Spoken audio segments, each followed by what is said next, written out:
faanaa deemtee falmiin jechaa turre moo hin turre? Turtaniit. Ayyee ati deddeebitee deemuu malee dinnaan dhimma kee tammaan boodenne hundi keenya si dhiisne moo sin dhiifne sitti horiinee dadhabnaan? Dhiibsaniit. Ayyee mee sababa ati nu biraa dhufuu dhiistee fi ani otoo oodiyoo tokko waraabeera otoo ati hin beekini oodiyoo sana booddee nama geessisa. Mee sababa ati nu bira dhufuu dhiistee ijoollee muslimootaa jibbitee waa hundumaayyuu maal akkasi dhukkubaa ture mee maal taate akka maal keessa turte mee waan tokko tokko nutti himi. Maal si dhukkube akkam taate maal keessa turte? Yaani amma misaaleef amma fakkeenyaaf isin jala dhufa yoo nan dhufa yeroo isin jala dhufee jedhu ani mataan kiyya irraa gubaa mataa kiyya qabachuu illee hin danda'u. Keessattuu sagalee keessa dhaggeeffachuu hin danda'u. Isin jala taa'uu hin danda'u. Yeroo isin jala taa'u na wajjaqaa na xinqaa mataa kiyyarraa na gubaa na fuudhee deema waan ta'eef dhiisee isin jalaa ba'a. Garuu jara kiristaanaa sana jala immoo ogguu jara quraana jala san kanatti tola ogguu namni musliimaa kun wangeela jedhutu na aarsa. Tole ani waan ati amma natti nimneen asirratti si gaafadhaa waan inni iddoo biraatti sagalee kee dhagee masmurii dhaggeeffattaa?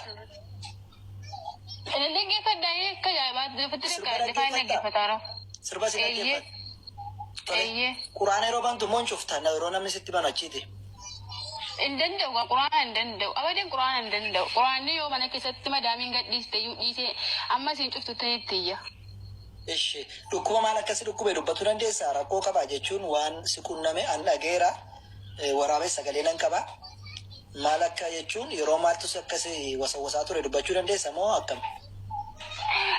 Wanti na dhukkubaa ture yaani dhukkubii kana akka gaafa dhukkubuu jedhu majammaraa abjuudhumaan natti agarsiise dhukkuba wayii yaani baqa bofaanaa zaana kaa ture bofa gurraachanaa zaana kaa ture sanaan booda immoo namni kun hiriyaa kiyya fakkaachaa dhufee masqalaan laphee kiyya kanarraanu abjuudhumarraa masqalaaf laphee kiyya walitti na rukutee rifaatuu yeroo sanallee na rifadhee riba keessaallee utaalee kee iyyee aramnillee sheeka bira nageessee sheekni baqa quraana manatti qaree qoricha minaaminii naa kennee fudhadhee galee baqannaa sanaaf xiqqoon tiraana taayisee ammoo lammaffaa lina irratti deebi'ee qannaa sanallee ustaazaa Ameerikaan ayyuu gaafadheen ture mana namni keenya namni Itoophiyaa biyya Dubaay keessatti mana nama wanna kana namatti qara'u yoo beektee naafimi arabni kiyya mana nama Itoophiyaa barbaadachisi geessanaan jedha jennaan ani hin beeku arabuma keetti nageessaa dhinnaan jedhanii mannaalan dhiisee awwiilles keessaa waan qabu namni na fuudhee nageessuutti mana xalabaan jirasi. Abjuu kana keessatti masqalii sana irratti natti bakka tokkoffaa sana inni dhiise lammaffaa kun irratti maatabiin masqalii kanaallee na keessaa ba'uu didee waan hin taane na wasaa abjuudhaan yaani kaawwanna sana irratti machuun atti ulfaata. Bakka sanaan booda uummata musliima kana dandeessisu. Tole.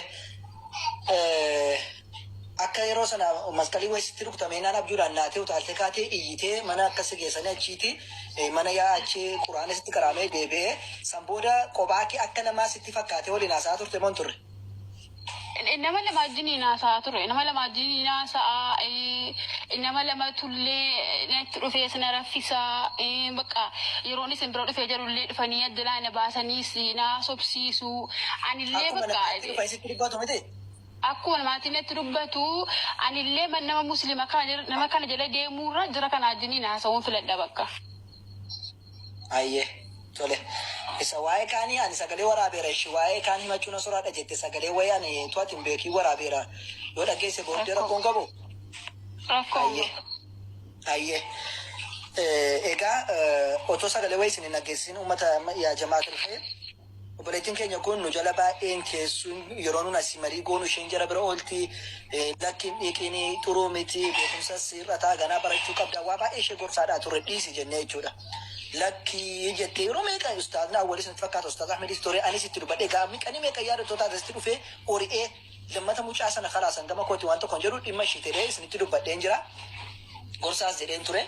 Mucaan kun akka har'aa dhuftee taapha maal naan jettee keessaan na dubbisinaan jettee fooloo nagaatti natti fakkaata fooloo deebisette.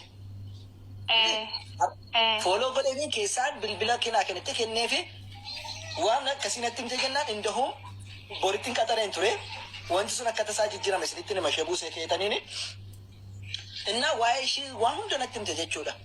Ammaan ishee buusetaniin waan dubbadhu dubbadheen sanbooddee odiyoo sana isinii banashi naagala toomati jala taa'ina dhaggeeffadhuu barbaadde tole.